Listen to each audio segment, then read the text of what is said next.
Eh, Shalom à tous. Petite précision pour une compréhension plus claire pour certains et pour d'autres, de ne pas confondre un choix personnel à la volonté de Dieu. Je veux parler ici si un enfant de Dieu doit boire de l'alcool ou pas, si c'est interdit, strictement interdit à un enfant de Dieu de boire de l'alcool. Déjà, nous allons commencer par l'Ancien Testament. Nous allons commencer par Lévitique. Lévitique chapitre 10, nous allons lire du verset 8 au verset 11 qui dit ceci. L'Éternel parla à Aaron et dit, tu ne boiras ni vin, ni boisson enivrante, toi et tes fils avec toi, lorsque vous rentrerez dans la tente d'assignation, de peur que vous ne mouriez. Ce sera une loi perpétuelle parmi vos descendants, afin que vous puissiez distinguer ce qui est saint de ce qui est profane, ce qui est impur de ce qui est pur, et enseigner aux enfants d'Israël toutes les lois que l'Éternel leur a données par Moïse. Je relis encore. Lévitique chapitre 10, verset 8 au verset 11 qui dit, l'Éternel parla à Aaron et dit, tu ne boiras ni vin, ni boisson enivrante, toi et tes fils avec toi, lorsque vous entrerez dans la tente d'assignation, de peur que vous ne mouriez. Ce sera une loi perpétuelle parmi vos descendants, afin que vous puissiez distinguer ce qui est saint de ce qui est profane, ce qui est impur de ce qui est pur, et enseigner aux enfants d'Israël toutes les lois que l'Éternel leur a ordonnées par Moïse. Donc, si nous remarquons bien dans ce passage de Lévitique chapitre 10, le verset 8 ou le verset 9, c'est pour la première fois où Dieu va donner une recommandation, on va dire, va donner un commandement à ses serviteurs qui étaient les Lévites, c'est-à-dire les descendants d'Aaron. Voilà pourquoi Dieu va parler par la bouche d'Aaron et il va leur dire de ne pas boire ni vin, ni boisson enivrante, toi et tes fils. Mais remarquez bien, il dit, le verset 9, il dit, tu ne boiras ni vin, ni boisson enivrante, toi et tes fils avec toi, lorsque vous entrerez dans la tente d'assignation. Lorsque vous rentrez dans la tente d'assignation, de peur que vous ne mouriez. Ce sera une loi perpétuelle parmi vos descendants. Le verset 10, pourquoi Dieu donne cette loi? Dieu leur précise pourquoi il donne cette loi. Il leur dit au verset 10, afin que vous puissiez distinguer ce qui est saint de ce qui est profane, ce qui est impur de ce qui est pur. Donc si nous remarquons bien dans ce passage de Lévitique chapitre 10, le verset 9 au verset 10, cette recommandation, ce commandement que Dieu donne à ses serviteurs, les Lévites, qui étaient les descendants d'Aaron, c'était dans un but précis. Le but précis, c'est le verset 10 qui le dit. Afin que vous puissiez distinguer ce qui est saint de ce qui est profane, ce qui est impur de ce qui est pur. C'est dans ce but uniquement que le Seigneur a donné ce commandement. Et il leur a bien stipulé que c'est lorsqu'ils devaient entrer dans la tente d'assignation, lorsqu'ils vont aller faire leur travail, c'est-à-dire ce pourquoi ils sont des Lévites, lorsqu'ils vont aller offrir des sacrifices sur l'autel, à ce moment-là, lorsque le peuple va venir les voir pour donner un sacrifice à Dieu, c'est à ce moment-là que Dieu leur interdit de boire de vin et une boisson enivrante, de boire une boisson dans laquelle il y a de l'alcool, c'est-à-dire une boisson qui peut rendre saoul. Voilà pourquoi il précise bien au verset 9 de Lévitique chapitre 10, tu ne boiras ni vin, ni boisson enivrante, toi et tes fils avec toi, lorsque vous entrerez dans la tente d'assignation, de peur que vous ne mouriez. Ce sera une loi perpétuelle parmi vos descendants, afin que vous puissiez distinguer ce qui est saint de ce qui est profane, ce qui est impur de ce qui est pur, et enseigner aux enfants d'Israël toutes les lois que l'Éternel leur a données par Moïse. Donc nous voyons bien que ce soit le vin ou les boissons enivrantes ont été interdits dans un seul but. Lorsque les sacrificateurs devaient aller dans la tente d'assignation, ils devaient être comment? Ils devaient être, on va dire, si je veux utiliser le bon terme français, ça veut dire qu'ils devaient être conscients qu'ils sont en train de faire le travail pour lequel Dieu les a appelés.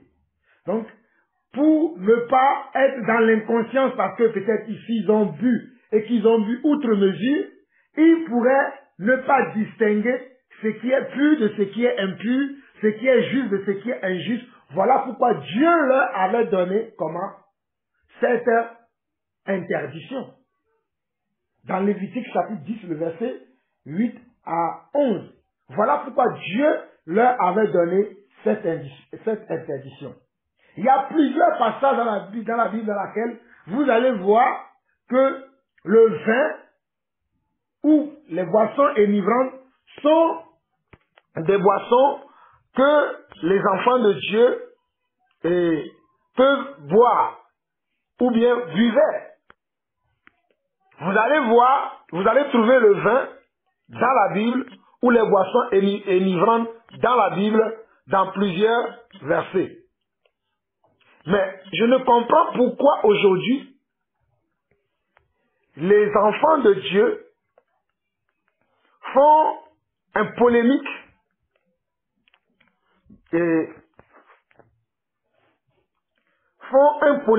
sur l'alcool, sur les enfants de Dieu qui consomment de l'alcool. Peut-être qu'ils le consomment chez eux en mangeant ou bien peut-être lors d'une fête. Il y a toujours eu de polémiques à ce sujet.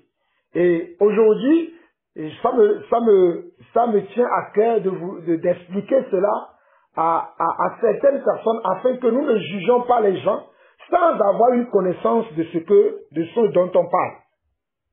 C'est très important. Aujourd'hui, les gens parlent.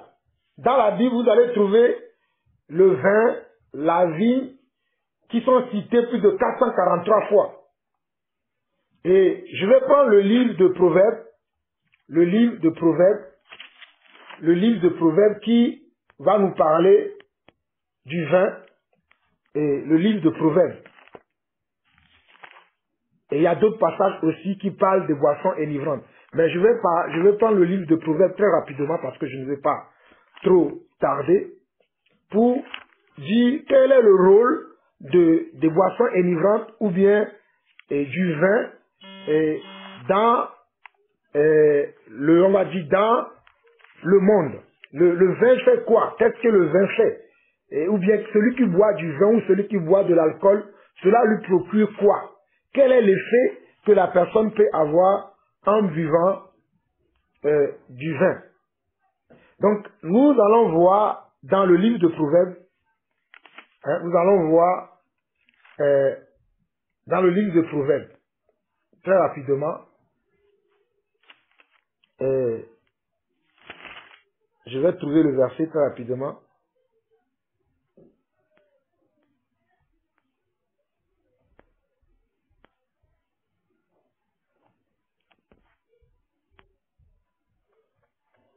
Nous allons prendre Proverbe, j'y suis, je cherche le passage.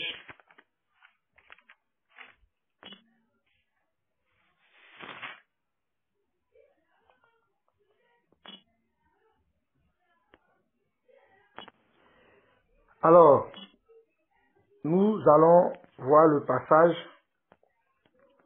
du livre de Proverbes, mais avant d'aller dans le livre de Proverbes, j'aimerais aller d'abord, je vais commencer par le livre de Proverbes, ça va être plus clair. Proverbes, le chapitre 20, le verset 1 dit, « Le vin est moqueur, les boissons fortes sont tumultueuses, quiconque en fait l'excès n'est pas sage. » Je relis encore. Proverbe 20, le verset 1 dit, « Le vin est moqueur, les boissons fortes sont tumultueuses, quiconque en fait l'excès n'est pas sage. Maintenant, je vais vous lire quelques passages très rapidement.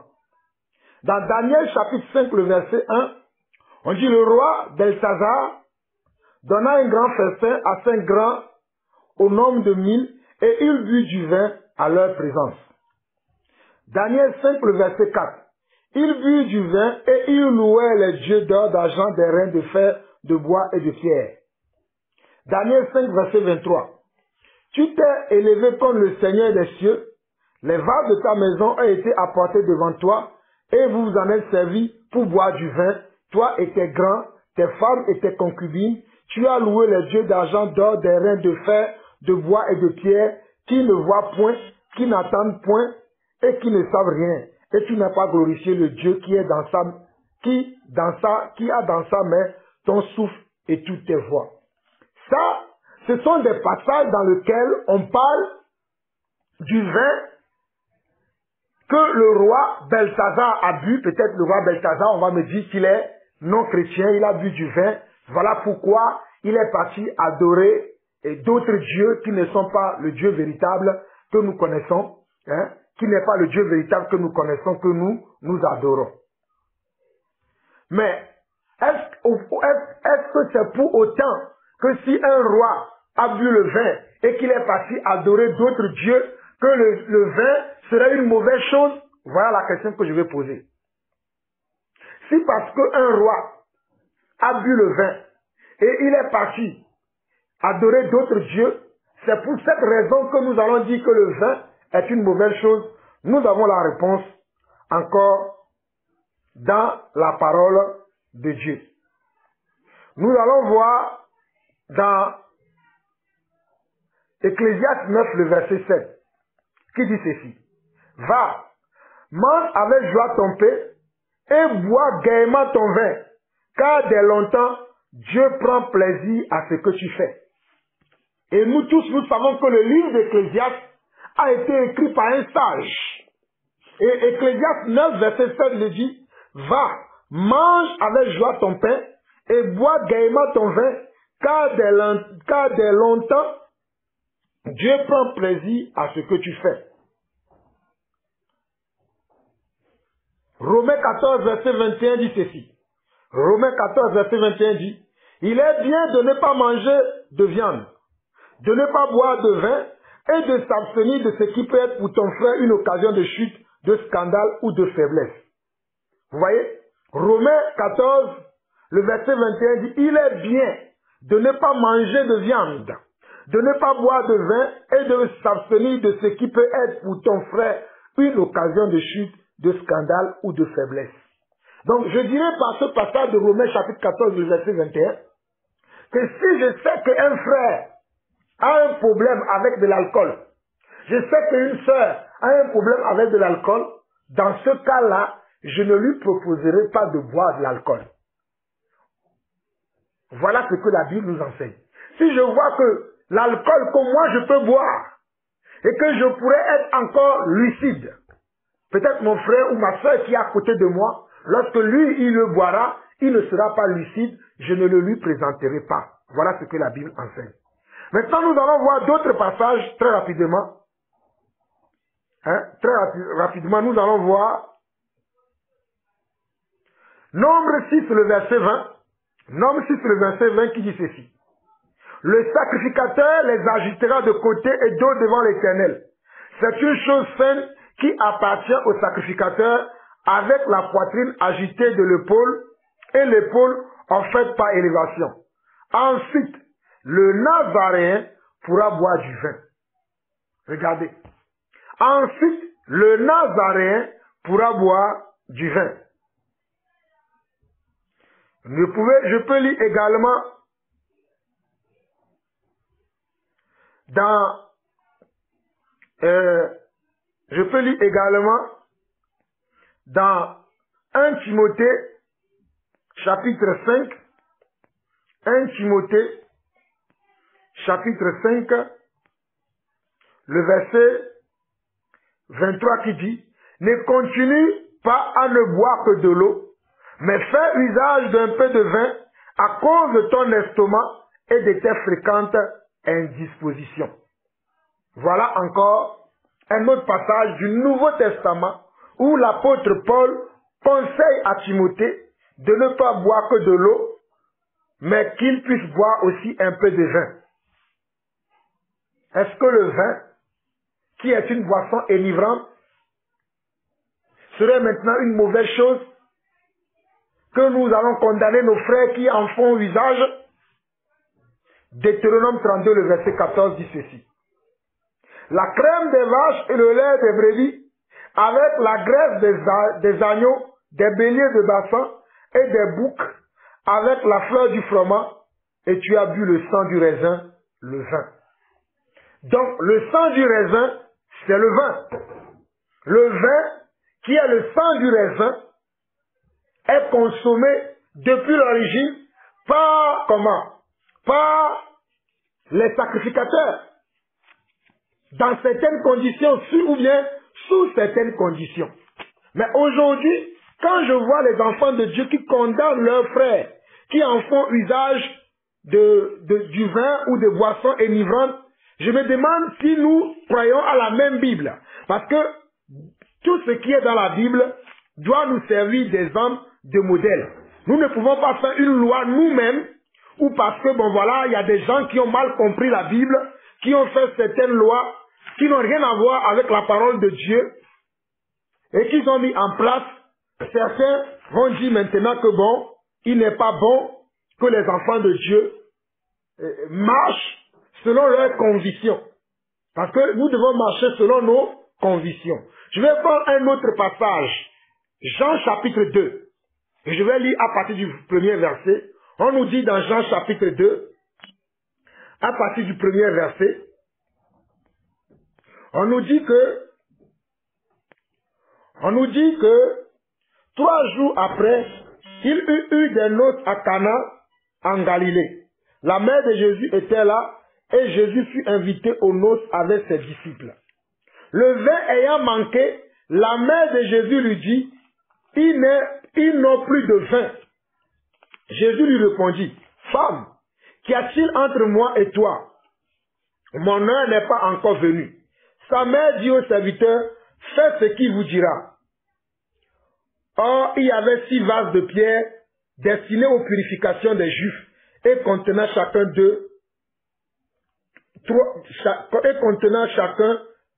ou 3 mesures. Jésus leur dit, remplissez d'eau ces vases, et il les remplit jusqu'au bord. Puisez maintenant, leur dit-il, et apportez-en à l'ordonnateur du repas. Et ils lui en apportèrent. Quand l'ordonnateur du repas eut goûté l'eau changée en vin, ne sachant d'où venait ce vin, tandis que les serviteurs qui avaient puisé l'eau le savaient bien, il appela l'époux et lui dit, tout homme sert d'abord le bon vin, puis le moins bon, après qu'on s'est enivré. Toi, tu as gardé le bon vin jusqu'à présent. Verset 11. Tel fut à Cana en Galilée le premier des miracles que fit Jésus. Il manifestait sa gloire et ses disciples crurent en lui. Voilà voilà le premier miracle que Jésus va faire. Jésus qui est notre Seigneur, qui est notre Dieu, qui est notre modèle parfait. Il va faire lui-même comment? Le tout premier miracle que Jésus a fait lors de son ministère terrestre, c'est qu'il a changé de l'eau en vin. Et nous voyons bien au verset 10 de Jean chapitre 2, on nous dit tout homme sert d'abord le bon vin, puis le moins bon, après qu'on s'est enivré. Après qu'on s'est enivré. Cela signifie que le vin est une boisson enivrante. Voilà pourquoi les invités à cette fête vont dire à celui qui les a invités que, oh, vraiment, la surprise que tu nous fais est de taille. Normalement, les gens servent d'abord du vin moins bon.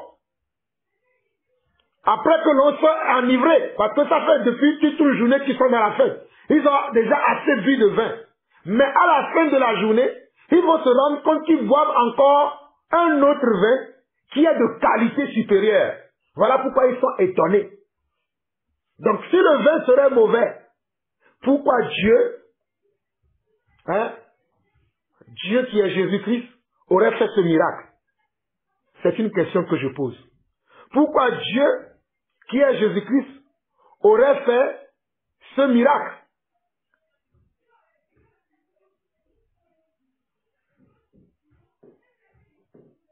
Mais je ne comprends pas. Et nous voyons bien aussi également dans Jean chapitre 13.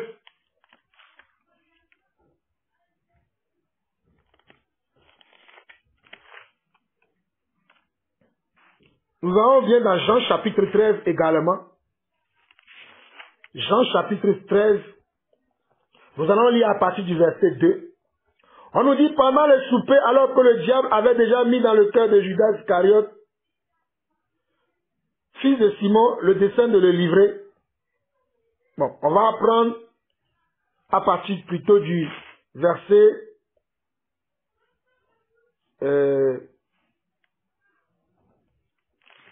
on va prendre Jean chapitre 2, on va prendre plutôt à partir du verset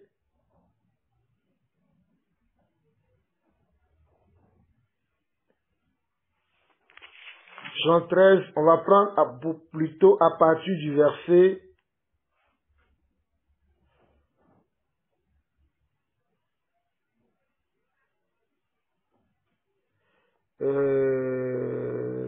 le verset c'est plutôt, je me suis trompé, hein, c'est plutôt Matthieu 26, nous allons prendre à partir du verset 26, Matthieu 26 à partir du verset 26. Il dit, pendant qu'il mangeait, Jésus prit du pain et après avoir rendu grâce, il le rompit et donna aux disciples en disant, prenez, mangez, ceci est mon corps. Il prit ensuite une coupe et après avoir rendu grâce, il la donna leur donna en disant, buvez-en tous, car ceci est mon sang, le sang de l'alliance qui est répandu pour beaucoup pour le pardon des péchés. Je vous le dis, je ne boirai plus désormais de ce fruit de la vigne jusqu'au jour où j'en boirai du nouveau avec vous dans le royaume de mon Père. Là, c'est encore Jésus-Christ.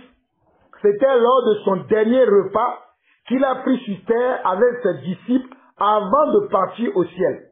Avant de s'en aller sur son trône où il était. Avant de nous rejoindre sur la terre, Jésus a pris un dernier repas. Et lors de ce dernier repas, Jésus a bu du vin avec leurs disciples. Avec ses disciples plutôt. Jésus a bu du vin avec ses disciples. Voilà pourquoi au verset 29, Jésus va nous dire encore. Je vous le dis au verset 29 de Matthieu chapitre 26. Verset 29 de Matthieu chapitre 26. Jésus va nous dire, je vous le dis, je ne boirai plus désormais de ce fruit de la vigne. Le fruit de la vigne, c'est le raisin. Et le raisin produit comment? Le vin. Voilà pourquoi Jésus va leur dire, je vous le dis, je ne boirai plus désormais de ce fruit de la vigne jusqu'au jour où j'en boirai du nouveau avec vous dans le royaume de mon Père. Donc même lorsque nous allons aller au ciel, nous allons boire du vin à table avec le Seigneur Jésus-Christ. Nous allons boire le vin avec le Seigneur Jésus-Christ au ciel. Alors, si nous pouvons boire le vin au ciel, lorsque nous sommes sur terre, le vin sera une mauvaise chose. Si au ciel, notre Seigneur et notre Dieu permettra que nous buvons du vin, donc sur la terre, le vin sera une mauvaise chose. Donc, je ne comprends pas pourquoi souvent il y a cette polémique au sujet de l'alcool. Je vais prendre 2-3 passages et je vais m'arrêter là parce que je ne veux pas être long. Je vais être bref pour éclairer quelques personnes qui croient tout connaître, qui se permettent de juger les autres parce que bon voilà, les autres ont compris certaines choses qu'eux n'ont pas compris. Dans Proverbe 23, le verset 20 au verset 21, il est écrit ceci. Ne sois pas parmi les buveurs de vin, parmi ceux qui font essai des viandes. Car l'ivrogne et celui qui se livre à des essais s'appauvrissent et l'assoupissement fait porter des haillons. Je relis encore Proverbe 23, le verset 20 au 21, qui dit ceci.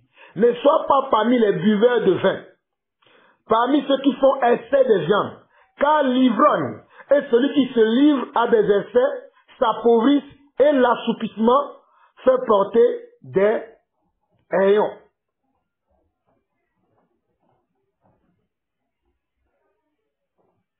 Donc, ici, il est question de ne pas faire excès de vin.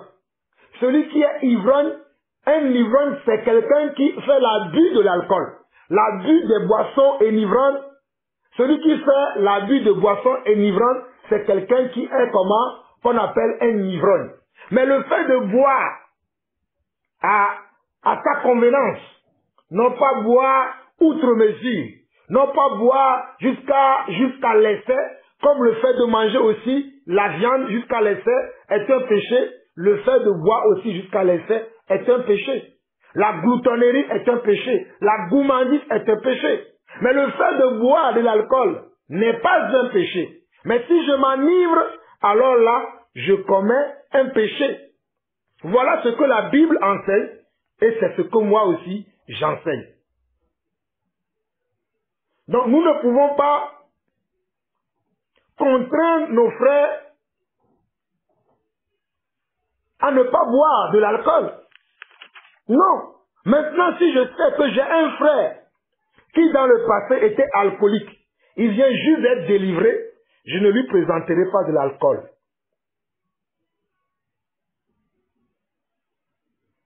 Voilà pourquoi il est écrit également dans Proverbe, chapitre 21, le verset 17, « Celui qui aime la joie reste dans l'indigence. Celui qui aime le vin et l'huile ne s'enrichit pas. » Celui qui aime le vin et l'huile ne s'enrichit pas. Mais si je prends ce passage-là, est-ce que cela voudrait dire qu'il faudrait chasser toute sa vie, toute forme de joie? Parce que le fait de prendre du boisson enivrante ou bien une boisson alcoolisée, nous le prenons souvent lorsqu'il y a une réjouissance, lorsqu'il y a une fête, ou souvent lorsque nous voulons nous faire plaisir. Comme moi, quand je me fais plaisir, j'ouvre une bouteille de champagne, j'ouvre une bouteille de vin, j'ouvre peut-être une bouteille de whisky, quand je reçois de la famille, pour servir un peu à tout le monde. Est-ce que cela serait un péché de ma part? Voilà pourquoi quand nous ne comprenons pas la Bible, nous allons créer des doctrines qui sont anti-bibliques parce que nous ne comprenons pas la pensée du Seigneur. C'est la pensée du Seigneur que nous devons comprendre. Pas notre façon de voir les choses, mais nous devons chercher à comprendre la pensée du Seigneur. Ce serait évidemment un non-sens, car des dizaines de passages bibliques annoncent que Dieu est notre source de joie. Dieu est notre source de joie. Donc, si je prends un peu de vin, ou si je ne prends pas un peu de vin, cela n'a rien à voir avec la joie que Dieu me procure.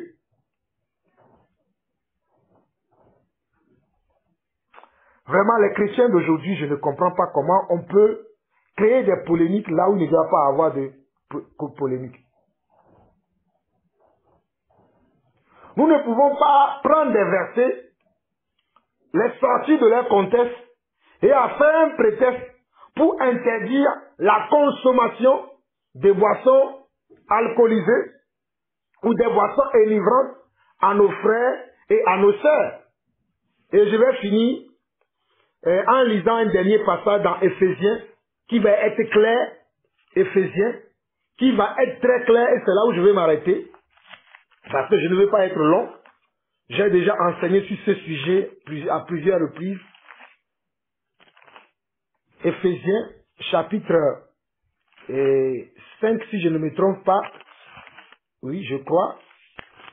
Oui, Éphésiens, chapitre 5, verset 18 qui dit « Ne vous enivrez pas de vin. » Éphésiens, chapitre 5, verset 18 « Ne vous enivrez pas de vin. C'est de la débauche. soyez au contraire remplis de l'esprit. Alors, basé sur ce passage de Éphésiens 5, le verset 18, ce que la Bible m'interdit en tant qu'enfant de Dieu, en tant que serviteur de Dieu, en tant que chrétien ou bien en tant que disciple de Jésus-Christ, c'est de ne pas m'enivrer des boissons enivrantes.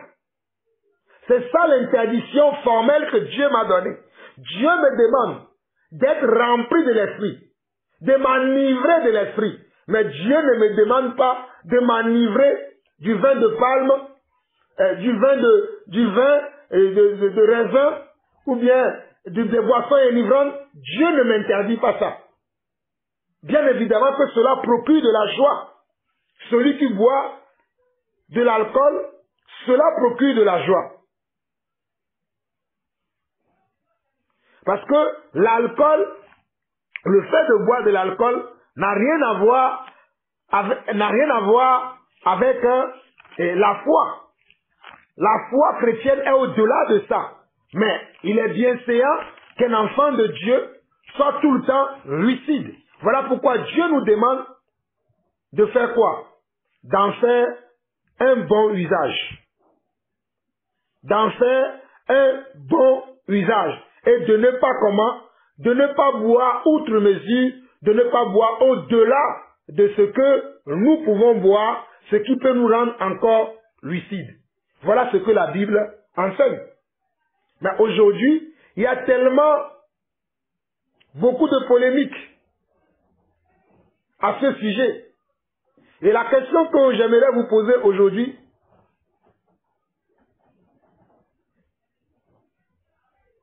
savez-vous que dans certaines religions, savez-vous que certaines religions, c'est interdit scrupuleusement de boire de l'alcool, comme l'islam et le bouddhisme. Mais Christ nous a dit dans Galates chapitre 5, le verset 1, qui nous a affranchis. Je vais prendre ce passage et je vais conclure par là. Galates chapitre 5, le verset 1. Christ dit quelque chose par la bouche de son serviteur Paul. Galates chapitre 5, le verset 1. La Bible dit que c'est pour la liberté que Christ nous a affranchis. C'est pour la liberté que Christ nous a affranchis. Demeurez donc fermes et ne vous laissez pas mettre de nouveau sous le joug de la servitude. Donc c'est pour la liberté que Christ nous a affranchis. Nous ne pouvons plus nous remettre de nouveau sous le joug de la servitude. Comme le dit également dans Colossiens chapitre 2. Colossiens chapitre 2. Colossiens chapitre 2, je vais vous lire ça très rapidement, parce qu'il y en a certains qui pensent que parce qu'ils connaissent 2, 3 versets, et ils connaissent la pensée de Dieu, ils veulent donner des leçons aux autres, alors qu'il n'y a pas de leçons à donner. Et Colossiens chapitre 2,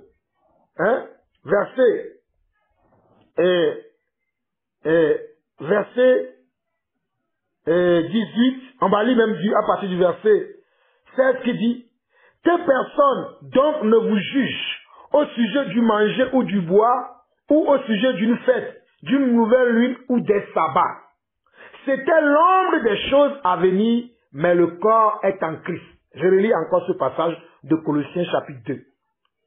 Que personne donc ne vous juge au sujet du manger ou du boire, ou au sujet d'une fête ou d'une nouvelle lune ou des sabbats.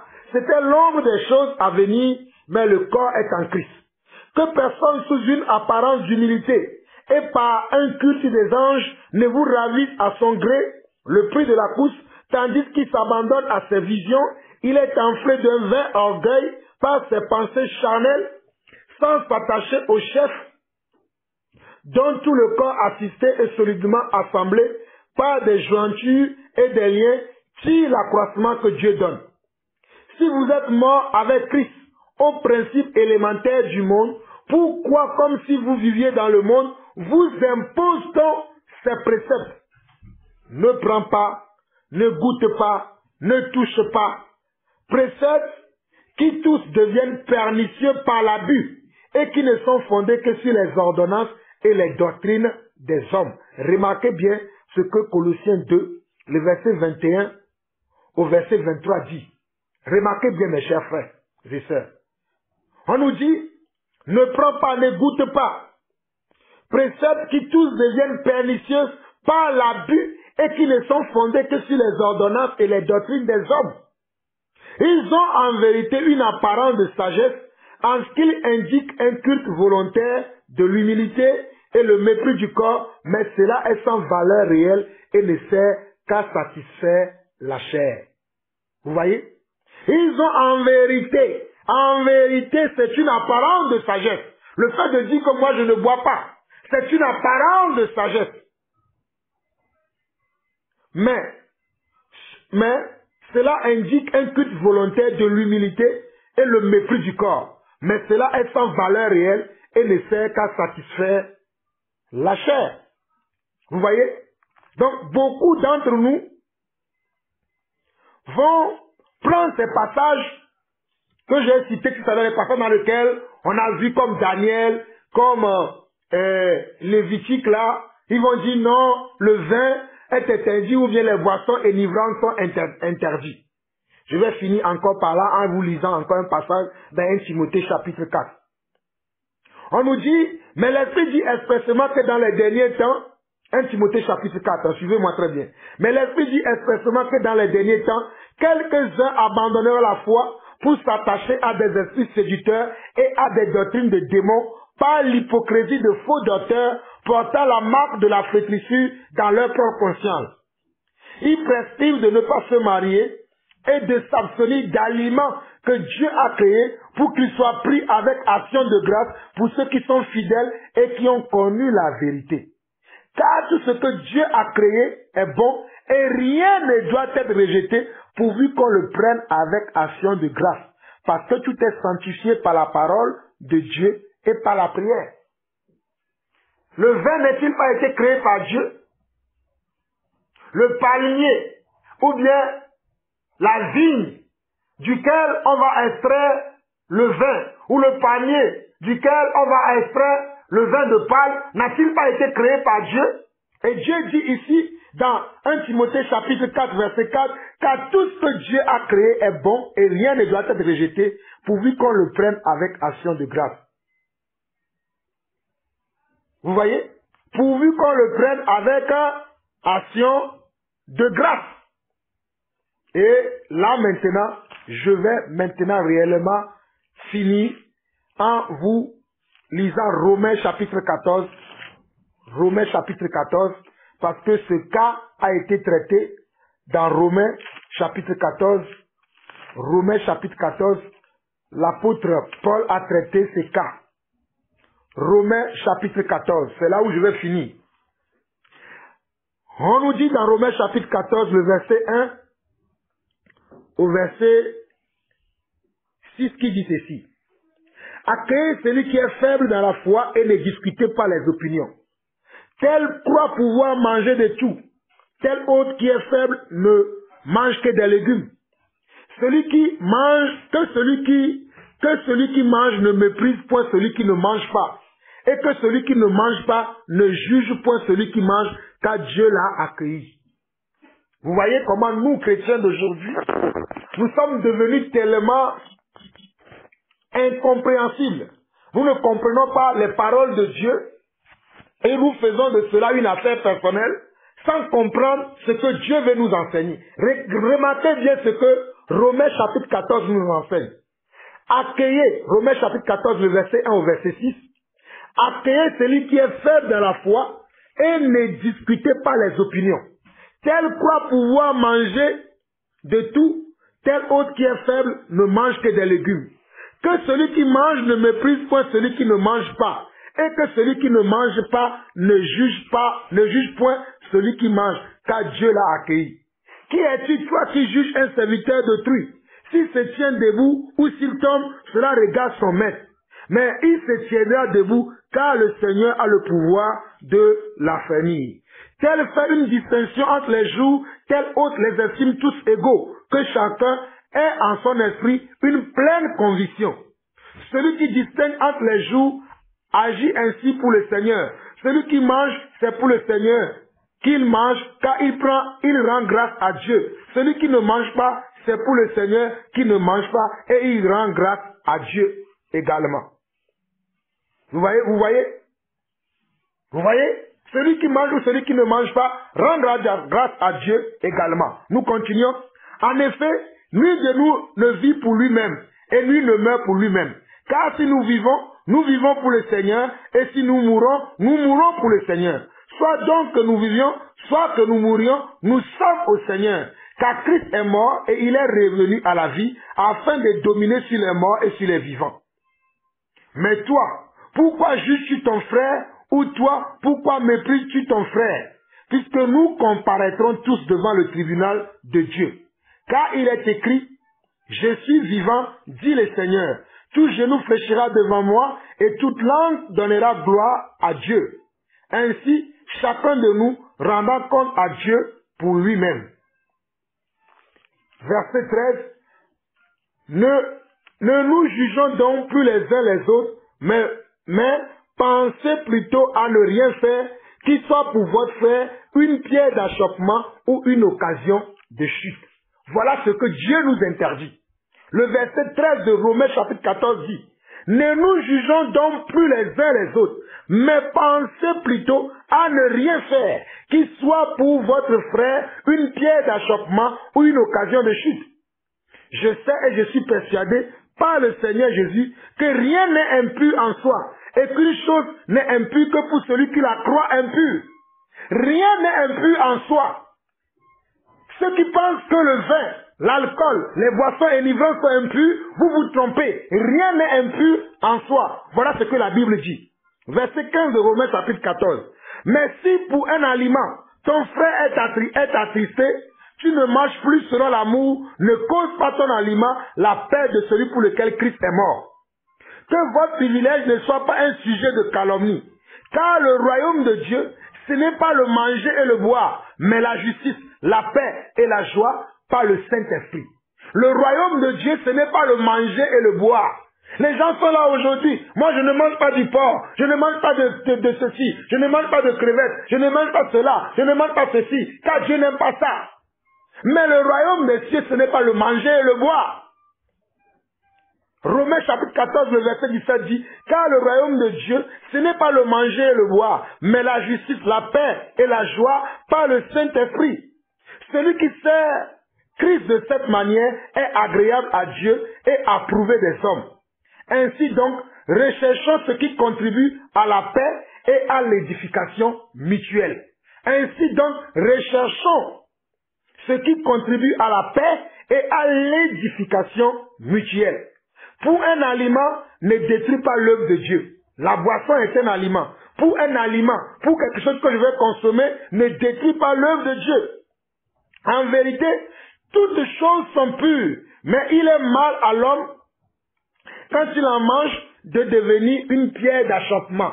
En vérité, la vérité c'est que toute chose est pure.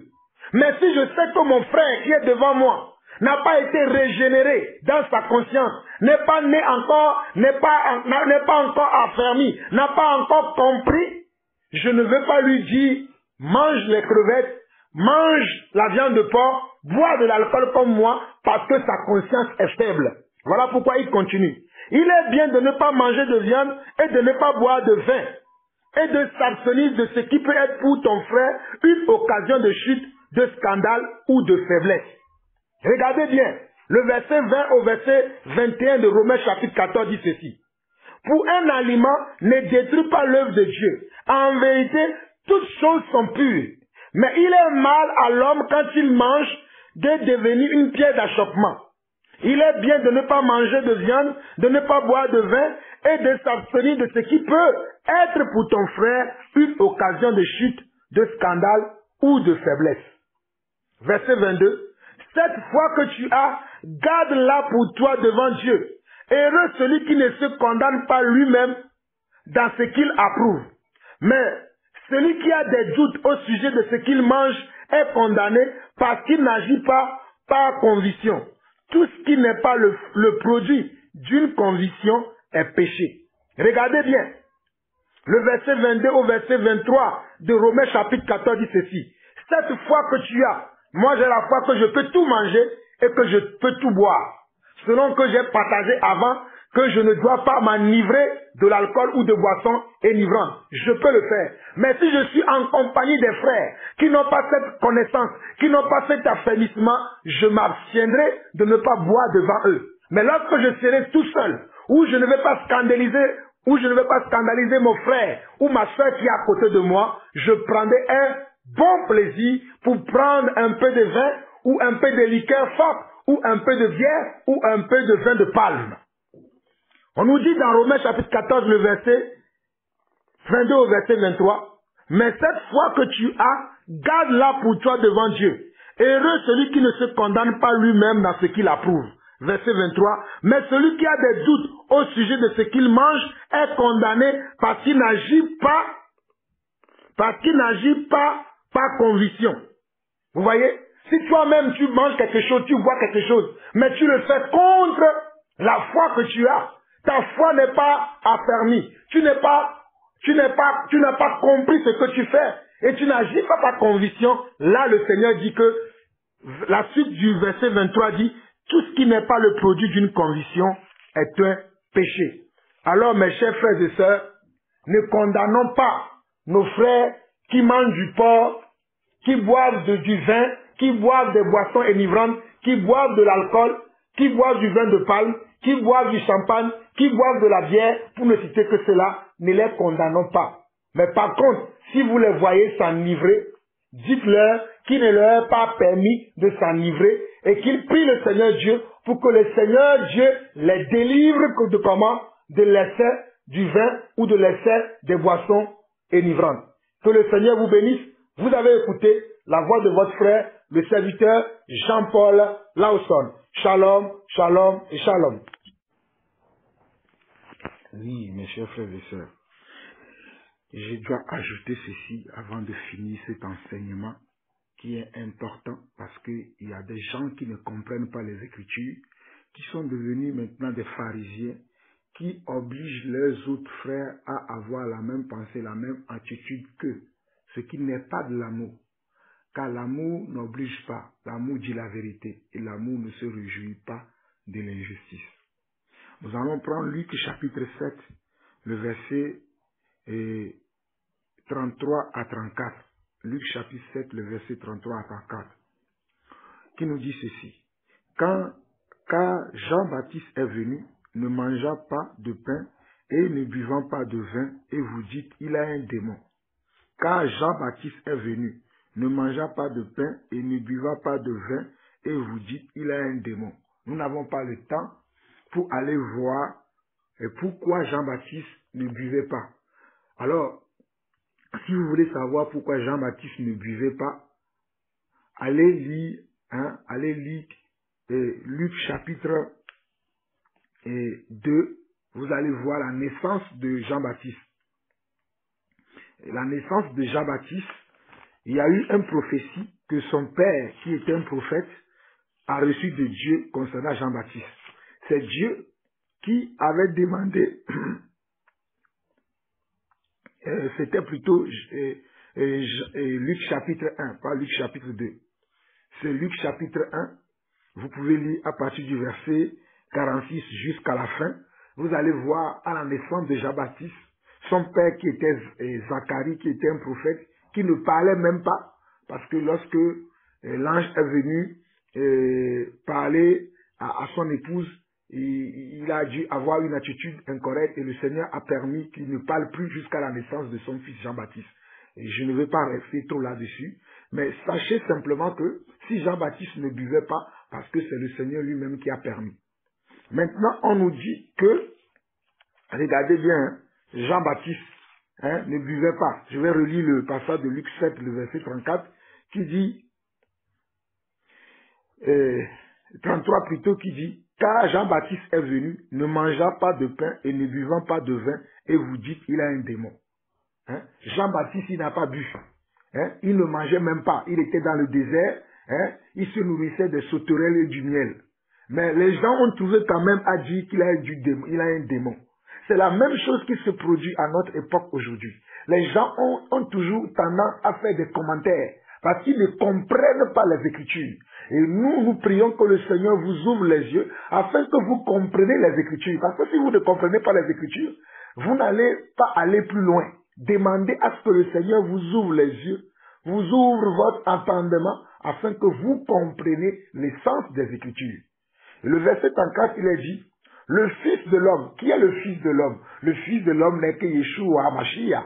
Le Fils de l'homme n'est que Jésus-Christ. Le Fils de l'homme n'est que la parole. Le Fils de l'homme n'est que l'homme de Galilée. Le Fils de l'homme n'est que celui qui était. Le Fils de l'homme n'est que celui qui vient. Le Fils de l'homme n'est que celui qui est. Mais le Fils de l'homme est venu. Luc 7, verset 34. Le Fils de l'homme est venu, mangeant et buvant, et vous dites, c'est un mangeur et un buveur, un ami des publicains et des gens de mauvaise vie.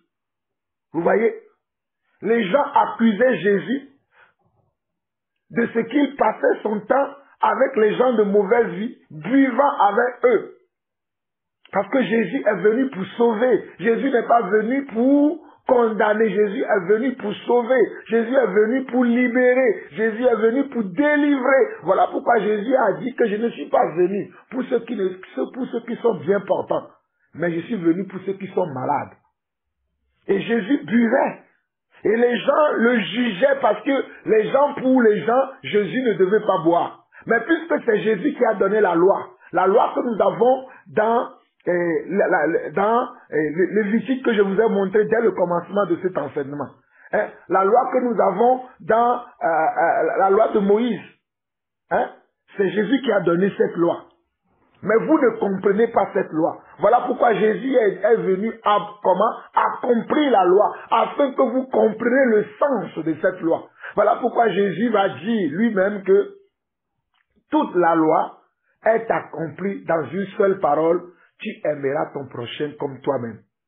Tu aimeras ton prochain comme toi-même. Hein, accomplit toute la loi. Toutes les 600 et quelques lois qui étaient dans la loi de Moïse est accomplie dans cette parole: tu aimeras ton prochain comme toi-même, comme Jésus lui-même il a dit. Parce que si tu aimes ton prochain, tu ne lui mentiras pas. Tu ne convoiteras pas ses biens. Tu ne le jalouseras pas. Hein? Donc la loi est accomplie dans tout ça. Mais aujourd'hui, nous avons encore des pharisiens modernes dans l'église qui veulent nous épier, qui veulent que nous ne soyons pas libres. Mais c'est pour la liberté que Christ nous a affranchis. Galates chapitre 5 verset 1. Nous sommes dans la liberté. Mais cette liberté ne m'autorise pas à vivre dans l'ivrognerie, dans la groutellerie, dans les bassesses, dans les choses qui n'honorent pas Dieu. Je répète encore. La liberté dans laquelle nous vivons aujourd'hui, cette liberté dans laquelle Jésus-Christ nous a mis, ne m'autorise pas à vivre n'importe comment sous prétexte que je suis dans la liberté. Non. Nous sommes dans la liberté, mais cette liberté doit être réglée selon la parole de Dieu, selon la volonté de Dieu. Vous comprenez? Selon la volonté de Dieu. Cette liberté ne m'empêche pas de pouvoir, ne doit pas m'empêcher de respecter mon statut d'enfant de Dieu, d'être quelqu'un de modéré, d'être quelqu'un de sobre. Non. Et je vais finir par le psaume 104, le verset 15 qui dit ceci. Le psaume 104, le verset 15 qui dit: le vin qui réjouit le cœur de l'homme et fait plus que l'huile resplendit son visage, et le pain qui soutient le cœur de l'homme. Regardez. Regardez, on nous dit le vin qui réjouit le cœur de l'homme. Le vin qui est une boisson élivrante, réjouit le cœur de l'homme. Voilà pourquoi Jésus lui-même a bu du vin et qu'il a dit que je boirai encore ceci avec vous dans le royaume des cieux. J'ai eu la grâce un jour de voir la table sur laquelle nous allons manger avec le Seigneur au ciel. Il y avait des coupes qui étaient sur la table. C'était une grande table avec des couverts. Et il y avait des bouteilles qui sont là, des bouteilles de vin. Parce que le Seigneur l'a dit. Et donc, si le Seigneur a dit quelque chose, donc le Seigneur, moi je ne vais pas écouter le Seigneur, je vais écouter les hommes. Sous prétexte qu'il y a un frère qui était alcoolique avant, maintenant qui n'est plus alcoolique et qui ne veut même plus toucher de l'alcool parce que comme lui, il était alcoolique et il est nécessaire pour lui qu'il ne touche plus de l'alcool. Maintenant, il fait de cela une doctrine qu'il enseigne dans l'église que les frères et sœurs ne doivent pas toucher aux boissons énivrantes. Cela n'est pas vrai. Cela est faux. Et cela ne vient pas de Dieu. Nous condamnons les gens qui enseignent des préceptes des hommes. Nous nous enseignons ce que la Bible dit. Les préceptes des hommes ne deviendront pas la parole de Dieu. La Bible dit que vous connaîtrez la vérité et la vérité vous affranchira. La Bible n'a pas dit que vous connaîtrez le témoignage d'un frère et que le témoignage d'un frère deviendra la vérité. Non. Le témoignage peut activer notre foi, c'est possible. Le témoignage peut nous encourager. Et si le témoignage reste dans le cadre biblique, reste dans le cadre de la parole, reste dans le cadre de la doctrine de Yeshua HaMashiach. Mais si le témoignage va au-delà de la doctrine de Yeshua HaMashiach, moi je ne me soumettrai pas à un témoignage. Quiconque a fait le témoignage, ce n'est pas ça qui est important. Ce qui est important, c'est ce que disent les Écritures. Car c'est les Écritures qui rendent témoignage de Jésus, qui rendent témoignage de la parole. C'est les Écritures qui rendent témoignage de la parole. Car le royaume des cieux, ce n'est pas le manger et le boire. Et nous l'avons vu dans Romains chapitre 14. Nous allons le voir dans un dernier passage. Et je vais m'arrêter sur ce. Et je vais prier pour que ceux-là qui n'ont pas encore cette connaissance, qui n'ont pas encore cette connaissance de la parole, puissent l'avoir. Il est très important que nous sortions de toute forme de condamnation charnelle qui n'a rien à voir avec les Écritures, qui n'a rien à voir avec la pensée de Jésus-Christ.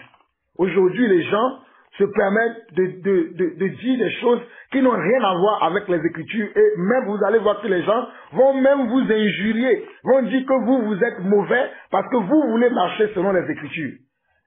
Et moi, j'ai décidé de marcher selon les Écritures. N'en déplaise à ceux qui ne veulent pas. Mais pour nous, nous avons décidé de marcher selon les Écritures. Dans Tite chapitre 1, Tite chapitre 1, le verset 15 dit, « Tout est pur pour ceux qui sont purs, mais rien n'est pur pour ceux qui sont souillés et incrédules. Leur intelligence et leur conscience sont souillées. Ils font profession de connaître Dieu, mais ils le renient par leurs œuvres, étant abominables, rebelles et incapables d'aucune bonne œuvre. » Regardez bien. Tite comment? Tite 1, chapitre 15 et 16. Il dit quoi? Tout est pur pour ceux qui sont purs, mais rien n'est pur pour ceux qui sont souillés et incrédules. Leur intelligence et leur conscience sont souillées. C'est parce qu'il y a des incrédules aujourd'hui que quand on donne la compréhension exacte que nous devons avoir de la parole de Dieu, les gens ne comprennent pas. J'aimerais demander aux gens, quand Jésus dit que si ton œil est pour toi une occasion de chute, coupe-le. Vaudrait mieux pour toi d'aller dans le royaume des cieux en étant bonne que d'aller en enfer avec tes deux yeux. Pourquoi vous n'enlevez pas vos yeux de sa pupille? Parce que c'est une parabole, il faut chercher à comprendre cette parabole. Il faut chercher à comprendre le sens. Ne lisons pas la Bible dans le sens littéraire. Lisons la Bible dans le sens spirituel. Si nous lisons la Bible, si nous comprenons la Bible dans le sens littéraire, nous n'allons pas avancer. Voilà pourquoi nous voyons beaucoup de prédicateurs aujourd'hui, mais que Dieu n'a pas envoyé, je le répète encore. Il y a beaucoup de gens qui doivent s'asseoir et nous allons les enseigner. Ils n'ont pas été appelés par Dieu pour enseigner. Ce sont des gens qui causent des divisions, qui causent des sectes pernicieuses dans l'église. Ils n'ont pas reçu de Dieu le mandat divin pour être comment? Un enseignant authentique. Voilà pourquoi dans Jacques chapitre 3, la Bible dit que ne vous mettez pas tous à enseigner. Parce qu'il y a des gens qui enseignent des choses qui ne sont pas valables aujourd'hui. Qui ne sont même pas de Dieu.